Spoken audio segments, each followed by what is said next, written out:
ایک ایسا کام جو صرف تم ہی کر سکتے ہو۔ خالد وہیں دروازے کے پاس کھڑا رہا اور تھوک نکل کر بولا، کون سا کام؟ تم کون ہو؟ اور اس دن تم کمرے میں مجھ سے پہلے داخل ہوئی تھی، لیکن جب میں کمرے میں داخل ہوا تو تم وہاں نہیں تھی۔ تم مجھے وہاں کیوں لے کر گئی تھی؟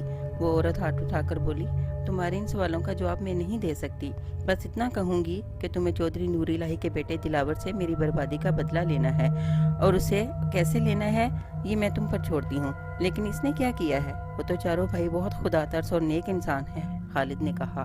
ہاں، لیکن 5 انگلیاں برابر بھی تو نہیں ہوتی، اس عورت نے خالد کی بات کاٹ کر سخت لہجے میں کہا۔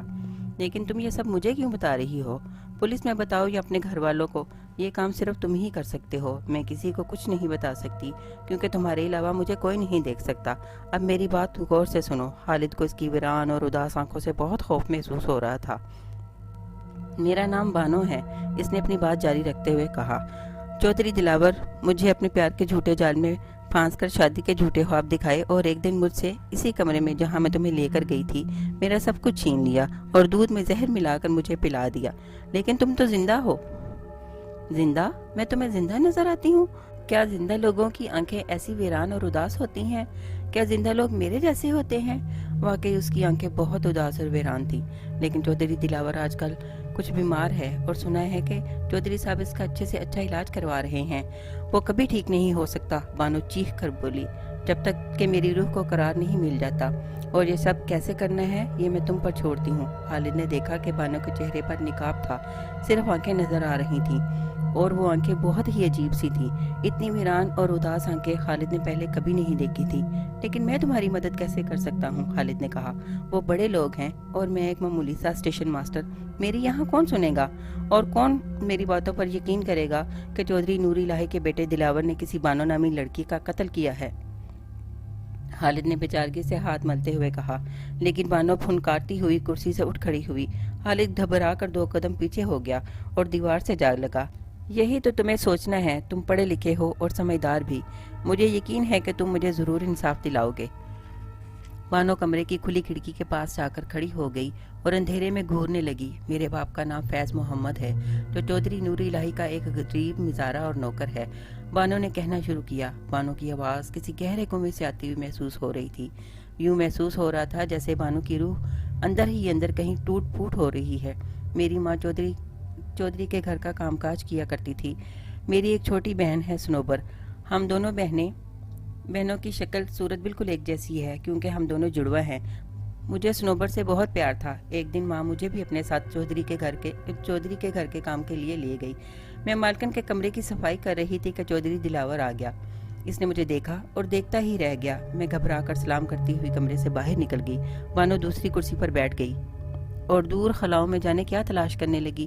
بس تو پھر تو وہ میرے پیچھے ہی پڑ گیا اور ایک دن مجھے اپنی محبت کے جال میں پھانس کر برباد کر دیا اور دودھ میں زہر ملا کر مجھے پلا دیا، اسی کمرے میں جہاں میں تمہیں لے کر گئی تھی، اور میری لاش کو رات کے اندھیرے میں کھیتوں میں پھینک دیا۔ بانو کے لہجے میں سسکاری تھی۔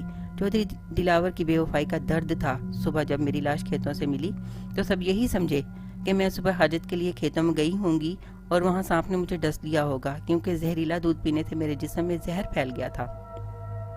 بانو نے اپنے ہونٹوں کو دانتوں کے تلے کچل دیا۔ تو کیا تمہارے اور دلاور کے گھر والوں کو تمہارے اور دلاور کے بارے میں کچھ پتا نہیں؟ نہیں، میری بربادی کا صرف دلاور کو یا مجھے پتا ہے، اور اب تمہیں، بانو نے کہا۔ اپنی کہانی سناتے ہوئے بانو کو احساس ہی نہ رہا کہ اس کے چہرے سے چادر کا نقاب کب سے گر گیا ہے۔ خالد نے دیکھا بانو بلا کی خوبصورت تھی، سفید دودھیا رنگت پر کھڑی ستوا ناک، بھرے بھرے ہونٹ، لیکن ان میں زندگی کی کوئی لالی موجود نہیں تھی۔ بے حد اداس اور قدرے بھوری اور بڑی بڑی آنکھیں، جب وہ بے چینی سے پہلو بدلتی تو اس کے ناک کا موتی چمک اٹھتا۔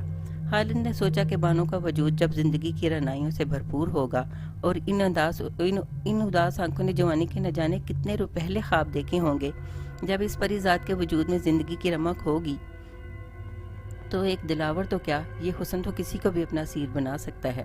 خالد بانو کی کہانی سن بھی رہا تھا اور دل ہی دل میں اس کے حسن کو بھی سراہ رہا تھا۔ میں نے تمہیں اپنی بربادی کی داستان سنا دی ہے، بانو نے کرسی سے اٹھتے ہوئے کہا۔ वो जानती थी कि इसका नकाब गिर चुका है, लेकिन शायद अब की बार इसने खालिद से अपना चेहरा छुपाना ज़रूरी नहीं समझा। और अब इस बात का फैसला मैं तुम पर छोड़ती हूँ कि एक इंसान और मर्द होने के नाते अपने ही जैसे एक मर्द के जुल्म से तुम मुझे कैसे इंसाफ दिलाते हो, और तुम्हारा अक्लमंदी से किया गया हर फैसला मुझे मंजूर होगा।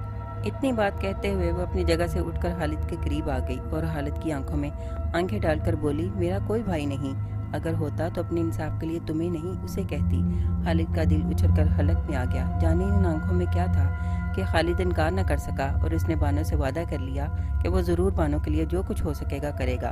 बानो खुले दरवाजे से बाहर निकल गई और खालिद को महसूस हुआ जैसे बानो के जाते ही वो किसी ट्रांस से बाहर आ गया है। वो अभी तक तमाम सूरत हाल को समझने से कासिर था। उसने जल्दी से दरवाजे से बाहर देखा, लेकिन स्टेशन बिल्कुल खाली पड़ा था। खालिद बहुत परेशान हुआ कि इतनी जल्दी कोई इंसान कैसे और कहाँ जा सकता है। बानो मर चुकी है और जो कुछ देर पहले कमरे में आई थी वो बानो की रूह थी, और मैं इतने दिन से एक रूह के पीछे फिर रहा हूँ। खालिद को खौफ की झुर्झरी सी आई। इसका मतलब है चौधरी दिलावर ने बानो को कत्ल कर दिया है और बानो की रूह इंसाफ के लिए भटकती फिर रही है, और इस काम के लिए उसने मुझे चुना है।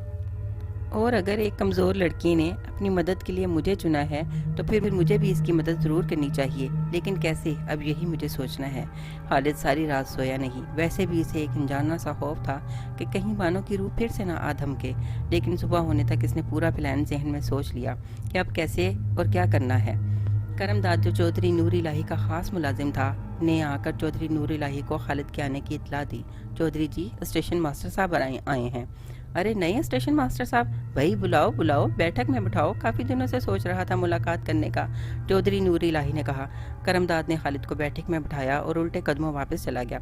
अस्सलाम वालेकुम चौधरी साहब। खालिद ने चौधरी नूर इलाही को अंदर आते हुए देखा और आगे बढ़कर गर्मजोशी से हाथ मिलाया। वालेकुम अस्सलाम स्टेशन मास्टर साहब। जी, मेरा नाम खालिद है, खालिद ने अपना तारुफ करवाते हुए कहा। चौधरी नूर इलाही ने भी गर्मजोशी से खालिद का इस्तकबाल किया। जी जी खालिद बाबू, काफ़ी दिन से सोच रहा था उससे मुलाकात करने का। आखिर आप हमारे इलाके में नहीं आए हैं तो हमारा फ़र्ज़ बनता है कि आपको दावत पर बुलाने का। बस जी क्या करूं, आजकल मेरा छोटा चौधरी दिलावर की तबीयत कुछ ठीक नहीं है, बस इसी की परेशानी में वक्त ही नहीं मिला आपको बुलाने का। चौधरी ने आते ही लंबी चौड़ी तमहीद बांधी और खालिद के बिल्कुल सामने वाले सोफे पर बैठ गया। कोई बात नहीं चौधरी साहब, इसीलिए मैं खुद हाजिर हो गया हूँ, खालिद ने कहा।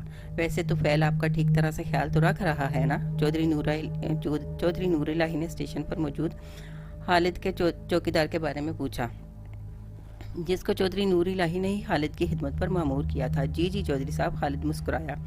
चौधरी नूर इलाही खालिद की तवक्का से बढ़कर खुश अखलाक और खुदा तरस था, मगर वो कितना इंसाफ पसंद था, यही अभी खालिद को देखना था। मुझे पता चला था कि चौधरी दिलावर की तबीयत आजकल कुछ ठीक नहीं है, तो इनका पता करने के लिए खुद हाजिर हो गया हूँ। इधर उधर की बातों में खालिद ने चौधरी दिलावर से मिलने की ख्वाहिश जाहिर की। इतने में करमदाद चाय की बड़ी सी ट्रे में नुआहो इकसाम की चीज़ें लेकर आ गया। इसने बहुत अदब से चाय की सारी चीज़ें मेज़ पर सजाईं। ओ करीमिया, चौधरी ने रोबदार आवाज़ में करमदाद को मुखातिब किया। जी चौधरी जी। करमदाद चाय के बर्तन मेज़ पर लगाता हुआ अदब से सीधा खड़ा हो गया। ओए, चाय के बर्तन लगाकर चौधरी दिलावर को कमरे से भेज, उसको आके कि चौधरी साहब बुला रहे हैं। जाने कौन सी पिछल पैरी ने मेरे पुत्र की जवानी को खून लगा दिया है। चौधरी नूर इलाही ने तासुब से हाथ मलते हुए कहा। चौधरी दिलावर आया तो काफ़ी बुझा था। चेहरे पर वाज़ेह थकन और बीमारी के आसार थे। ऊंचा लंबा कद काट, गंदमी रगत पर हल्की हल्की बड़ी हुई शेव इसकी मर्दाना वजाहत का सबूत दे रही थी, लेकिन चेहरे पर छाई पसमुर्दगी इसकी बीमारी का हाल कह रही थी।